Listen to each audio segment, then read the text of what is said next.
Hello, this is Reverend Bob speaking to you, coming to you from the manse.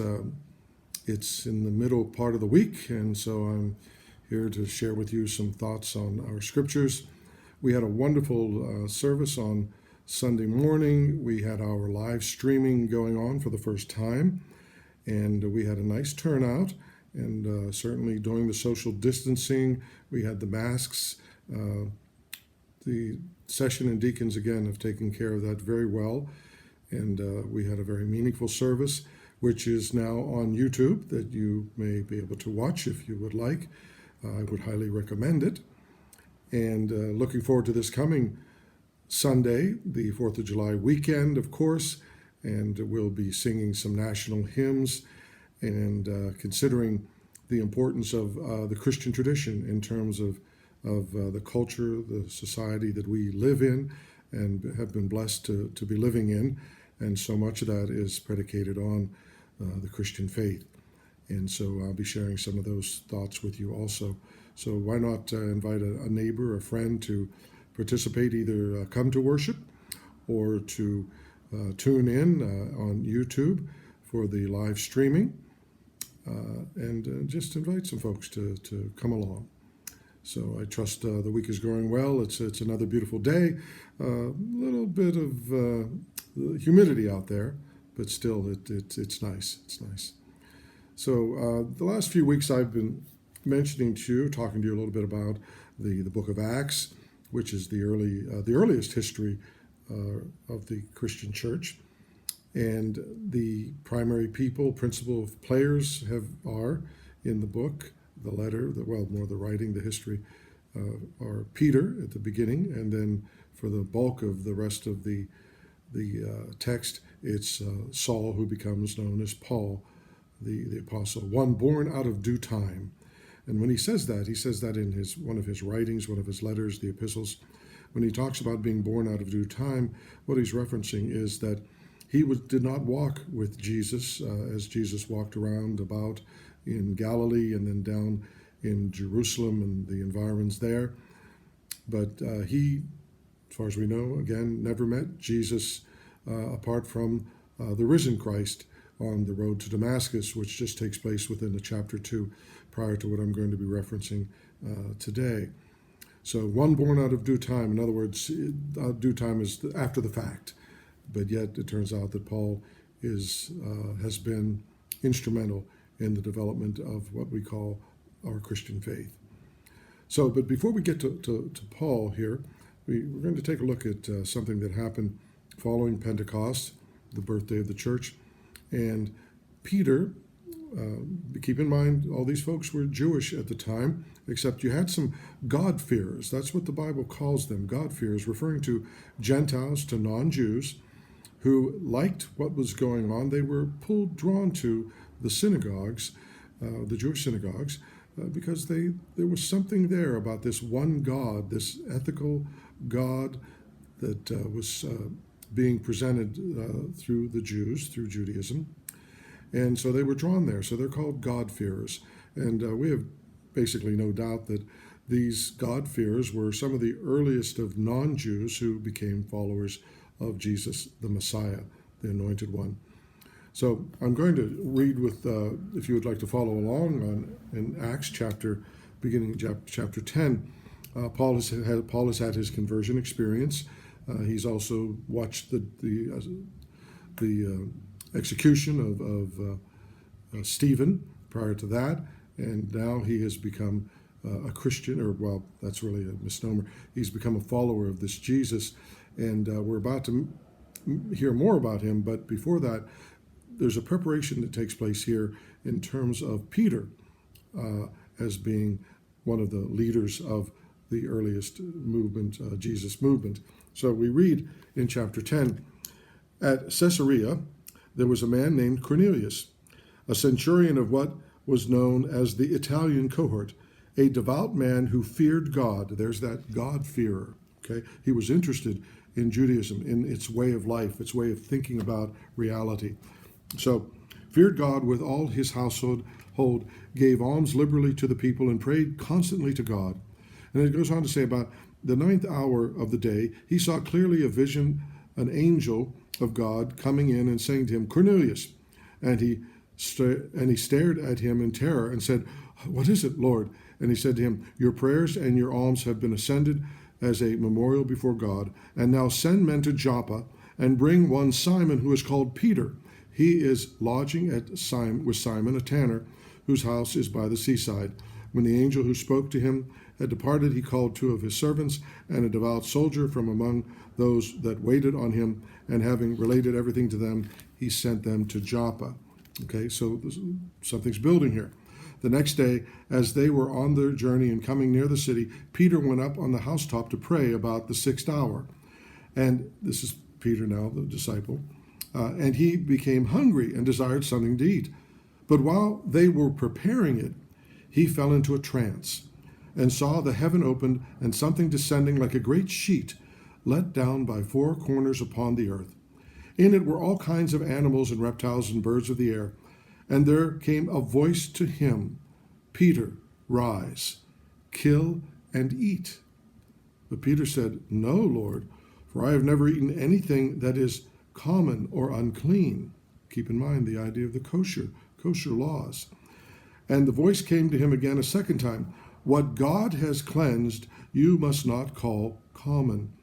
This happened 3 times, and the thing was taken up at once.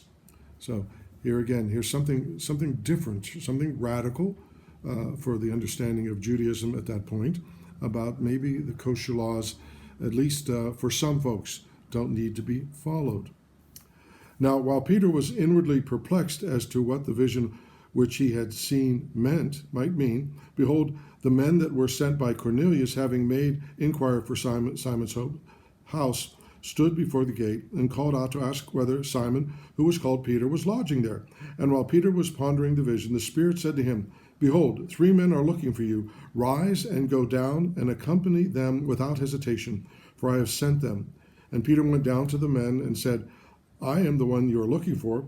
What is the reason for your coming? And they said, Cornelius, a centurion, an upright and God-fearing man, who is well spoken of by the whole Jewish nation, was directed by a holy angel to send for you to come to his house and to hear what you have to say. So he called them in to his guest, to be his guest. Again, well, something's going on here, something of momentous importance.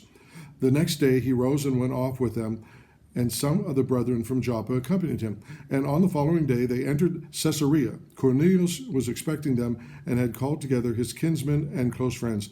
When Peter entered, Cornelius met him and fell down at his feet and worshipped him. But Peter lifted him up, saying, Stand up, I too am a man.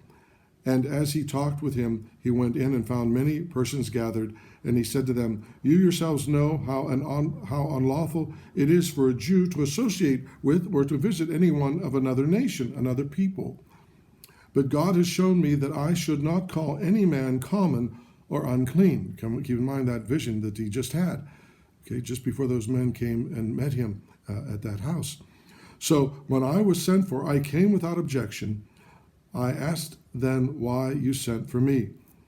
And then Cornelius explains, 4 days ago about this hour, I was keeping the 9th hour of prayer in my house, and behold, a man stood before me in bright apparel, saying, Cornelius, your prayer has been heard, and your alms have been remembered before God. Send therefore to Joppa and ask for the one called Peter. Okay. Well, after that, Peter opened his mouth and said, Truly I perceive that God shows no partiality, but in every nation, anyone who fears him and does what is right is acceptable to him.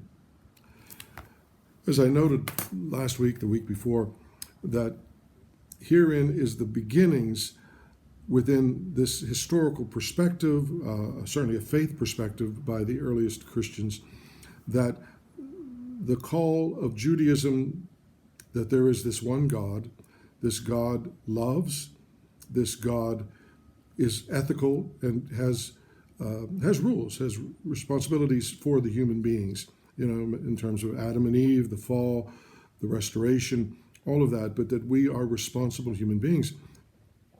But there's a morality to follow. but also that this God is not only the God for Judaism, for the Jews, for the Hebrews, and that has been said throughout the Hebrew text, throughout the history of Judaism, that they will be a light to the nations. And many have seen this then as Christianity expanding beyond Judaism, not replacing it, okay, but adopting the ideas, the philosophy, the concepts of what it is to live a life for God, with God, reflecting that we are made in the image of God. So we call ourselves Christian. Okay, Judaism remains a vital living faith, but for many folks within the non-Christian, the non-Jewish communities back then, they adopted, they came to believe that Jesus is the Messiah. He is the one that would lead us Christians to God the Father. And so there's certainly so much theology, so much history behind with this, all of this. But this is the earliest that we have development, explanation of how we as non-Jews became followers of Jesus Christ. Here alone, Peter, he was breaking precedents among at least many of the Jewish people at that time because of certainly what they were believing and such, that here he actually went to a non-Jewish home and he broke bread with them. He was there. That would have been seen, sense would have been, he'd have been undefiled, or defiled rather, by doing that. But God had told him in that vision that no, that's not the case. These God-fears that are non-Jews are certainly acceptable also. And so again, the idea here is that there is a fulfillment of the Jewish calling to go to all the nations and show, exhibit, present this God, the God of the Hebrews, the God of the Jews, and herein is the Christianity. So we have this happening, and it moves on. There are problems because, again, like any new faith development, people that disagree, there will be. You'll find out here in this writing and others in the Bible, the New Testament, there's a lot of disagreement. A lot of Jewish folk just didn't see it that way. Of course, other non-Jews, Gentiles, they didn't see it that way either. But there were those on both, those Jews and Gentiles, pagans, who did see this Jesus Christ as the Messiah, as a way to live one's life and follow after this one ethical, monotheistic God. So we'll continue on next week, and I trust you'll find some help with this, that this idea of the universal scope of Christianity, which was birthed through Judaism, of that there is this one God to follow after and to follow and to reflect in terms of how we love and care for one another, that we're all in the image of God and we're all worthy of respect. So God bless you. And again, I hope maybe I'll see you on Sunday with your mask, okay? Or maybe you'll see me and others on the live streaming or on the video following. God bless you.